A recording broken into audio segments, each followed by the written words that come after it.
the end of World War I, the power of the code breakers over the code makers seemed obvious. But by 1917, American inventor Edward Hebern conceived the first model of an electrical machine made with a wired rotor of letters attached to a keyboard.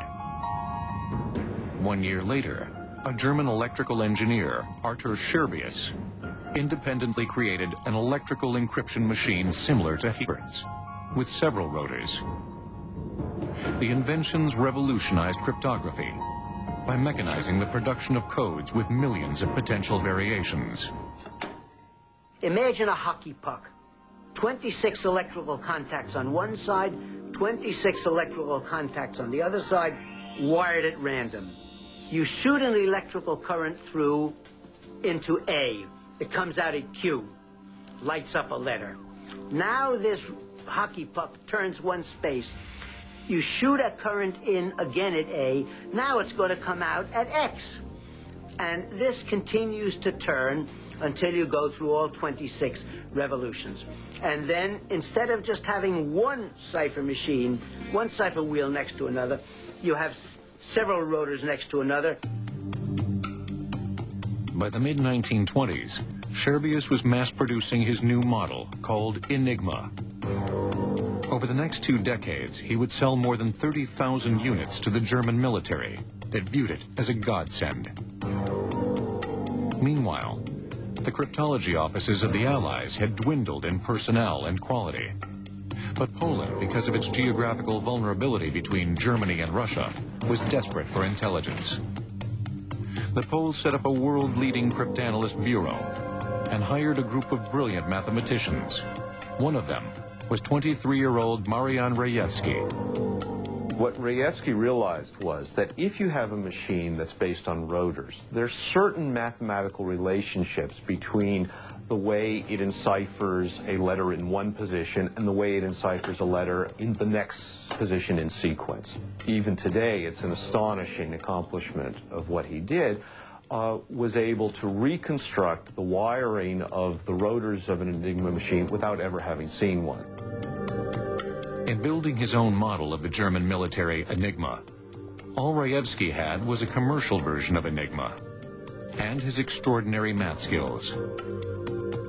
At the time, only a few hundred German military Enigma units existed, and all were kept under tight control by the German army. Then, in 1931, a German traitor, Hans Thilo Schmidt, supplied background information for using the Enigma machine which aided Rejewski's guesswork. The one piece of the puzzle he did not have was knowing how the keyboard of the Enigma machine was wired up to the first rotor. Maybe he had a good sense of the lack of imagination of the Germans, but he thought, well, maybe they wired A to A and B to B and C to C, and sure enough, that was it. He tried that, and he said the solutions started coming out as if by magic, almost, on this paper in front of him. But the Germans routinely changed the daily key, the indicator setting that determined the scrambling of their daily messages. The daily key was distributed in a monthly codebook to both sender and receiver to code and decode messages. To find the daily key, Rejewski built and connected replicas of 6 Enigma machines together that ran through more than 17,000 indicator settings. He called his new contraption the bomb because of its ticking noise while running the permutations. Code making had been mechanized with the cipher machines, the Enigma, and now what the Poles were doing after mathematizing their code breaking was carrying it the next step further and mechanizing the mathematized code breaking. It was a great insight when they invented it, a machine to solve a machine. The Poles secretly read the Enigma traffic for several years, until they hit a huge obstacle in December 1938, when the Germans added 2 new rotors into the rotation. This exponentially increased the need for more bombs and cryptanalysts to run through the daily settings. Fearing a German invasion, the Poles finally called in their allies, Britain and France. In a small brick hut in the Pira forest south of Warsaw, the Poles revealed their astounding discoveries. and at the proper moment, they stripped away these cloths, they pulled them off, and there in front of the astonished eyes of the British and the French code breakers were replicas of German Enigma machines. The British were able to smuggle out the machines 2 weeks before Hitler invaded Poland. They went straight to the government's Code and Cipher School, otherwise known as Bletchley Park, an ornate mansion 50 miles north of London.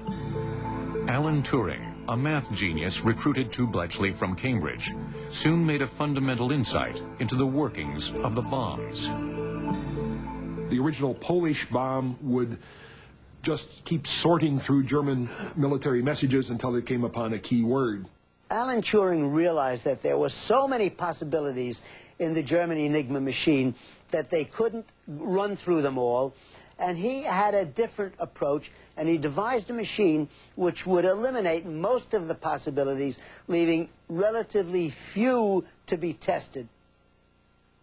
Each of Turing's bombs had 180 rotors that clicked round letter by letter, 20 every second, until they hit the correct one. By this time, Bletchley was filled with hundreds of codebreakers who were divided into huts and labored in shifts to solve the flood of incoming messages. True meritocracy and rank didn't matter a hoot. And if the guy was good, regardless of what rank, he was given a free hand. It requires a certain almost contradictory combination of talents. On the one hand, this ability to deal with detail, but at the same time, this ability to achieve this almost sort of illogical leaps of insight and intuition.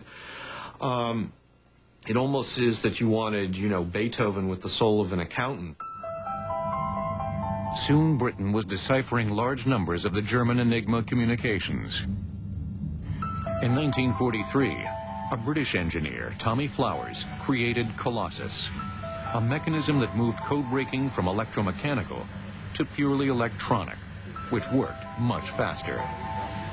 It read Germany's most complex coding system, the 12-rotor Lorenz machine, used by Germany's top commanders, including Hitler. Colossus was a proto-computer, capable of reading paper tape at 5,000 characters a second. The Allied breaking of the German codes played a key role in such victories as the Battle of the Atlantic, the war in North Africa, and D-Day. Allied code breaking shortened the war, saved millions of lives, and highlighted the power of brains over bullets. It also launched the computer age.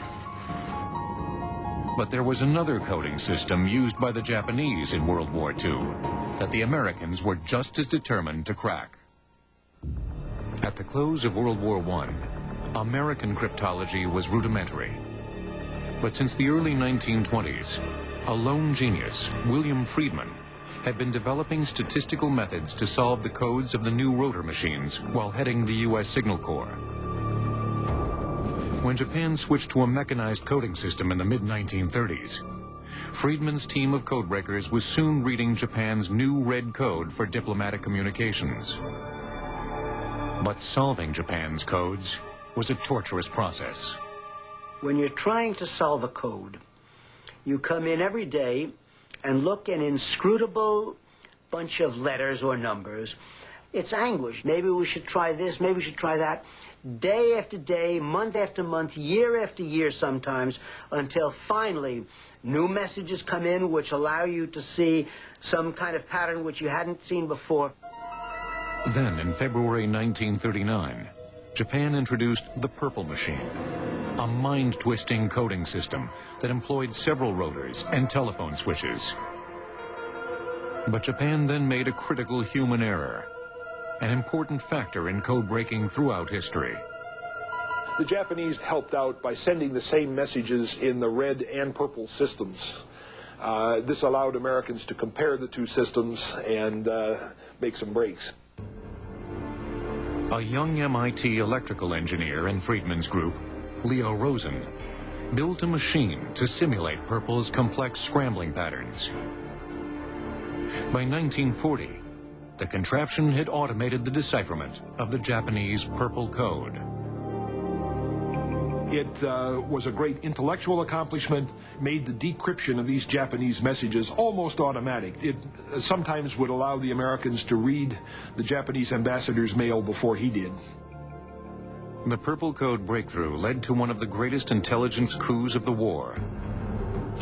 Tokyo's ambassador to Berlin, Hiroshi Oshima, made a frontline tour of Germany's defenses in Normandy in 1943. He then transmitted a lengthy description back to Japan in the Purple Code. He describes in incredible detail, I mean, down to the caliber of the weapons in the German fortifications, the dimensions of the anti-tank ditches, where minefields were. It was really a gold mine. The solved message was soon on General Eisenhower's desk. He used it to plan the D-Day invasion of France that was launched 6 months later. Though Purple had been cracked, America still worked desperately to solve the JN-25B code, Japan's secret naval communications. Joseph Rochefort, a longtime cryptanalyst fluent in Japanese, led the effort in Station Hypo, the Navy's code-breaking branch in Hawaii. By March 1942, after years of excruciating work, JN-25B was broken. On May 14th, a Japanese message was decoded outlining a huge invasion force heading to AF. Rochefort and Admiral Chester Nimitz immediately believed AF was Midway, one of America's key outposts in the Pacific. But Washington believed it was the Aleutian Islands. Really, it was to shut up the doubters in Washington that Rochefort carried out what's now this famous stunt of having a message sent to Midway, ordering them to send a message announcing that their desalination plant had broken. And then a few days later, a JN-25 message was broken in which the Japanese said that they had intercepted this American message saying that AF was short of water. This really, dotted the I and crossed the T. The invasion of Midway was the grand plan of Isoroku Yamamoto, Japan's legendary naval commander. The intent was to take over the island, draw out the remaining American fleet from Pearl Harbor, and destroy it with a surprise attack. On June 4th, 1942, the Japanese began to attack Midway, but lurking on the horizon were the coiled forces of the U.S. Navy. Knowing in advance what the Japanese plans were allowed Nimitz to get his carriers there first and essentially to surprise the Japanese. We knew where the Japanese fleet was coming.